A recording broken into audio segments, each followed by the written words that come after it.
I think if you grow up in a family where there's a lot of upset and anger, or there's depression, or there's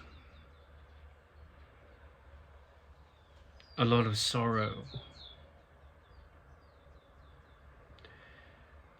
or there's addiction, or there's some kind of abuse, whether it's between the parents or themselves, or between the parents and the children.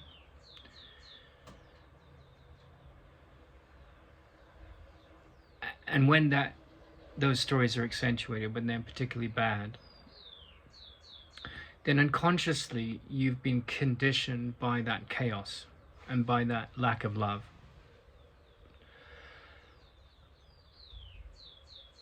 And the lack of love has so many different masks, so many different faces, so many different degrees. But if you are really interested in wisdom, then the idea that comes to mind is that whatever happens in our lives, if we've mastered wisdom, and I mean mastered, I don't mean like got it partially, but if we've mastered it, like there's a movement more and more, like a crescendo in a piece of music, or the top part of a graph that shows the boom cycle of an economy. Things just shoot up, and there's a sort of exponential growth, and it usually comes in the face of a lot of difficulties. And the difficulties are maybe deaths of people you love, maybe the loss of economic power, the loss of vigor in the body, some crisis.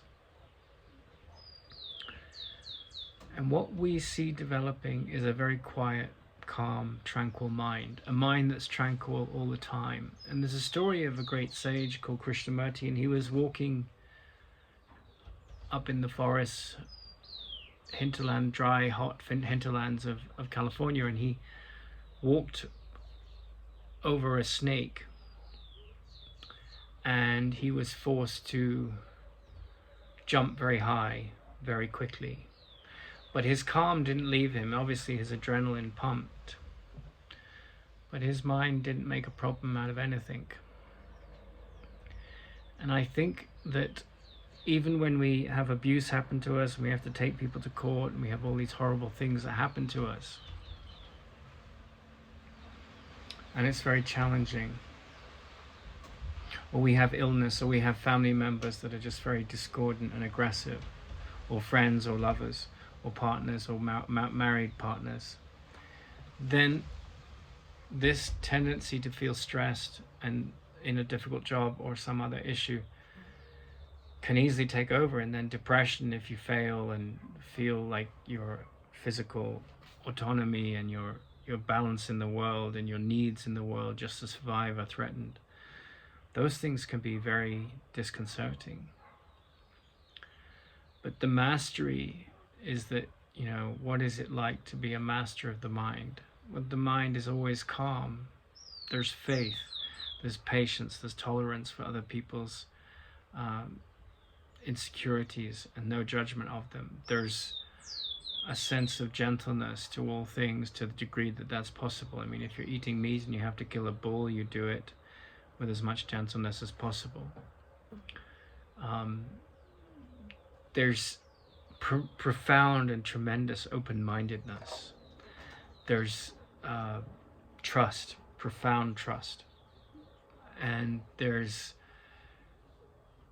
a whole set of qualities that come with attendance, above all else, to calm. And that means if you're neurotic, you have to see the neurosis from a distance. And most people in the world under pressure become neurotic. And so what replaces that neurosis with a sense of tranquility. Well, it's all these qualities I've just mentioned. It's investment in an understanding that seeing and judging by the body's eyes at a certain level can be intelligent, and at another level can be grossly detrimental to spiritual wisdom and growth. And the fearful mind is always looking to create drama. But the peace that we seek is just this. It is this moment where you're calm and content and tranquil, and nothing can take that away. No malfunction in your computer or your car or your finances or your externals can take it away. That is what mastery at the level of mind can be summed up as. And it happens. I've seen it happen. I've seen it happen more and more in myself. I've seen how the body's consciousness at the level of the animalistic is frightened and afraid of death, frightened and afraid of starving, frightened and afraid of not having shelter. And I've also seen the immense ingeniousness of the mind in having to face these things. And I've seen the challenge of maintaining integrity. And we all have these problems. But then, if you're determined above all else to see differently, then the focus is on your true nature, which is profoundly tranquil.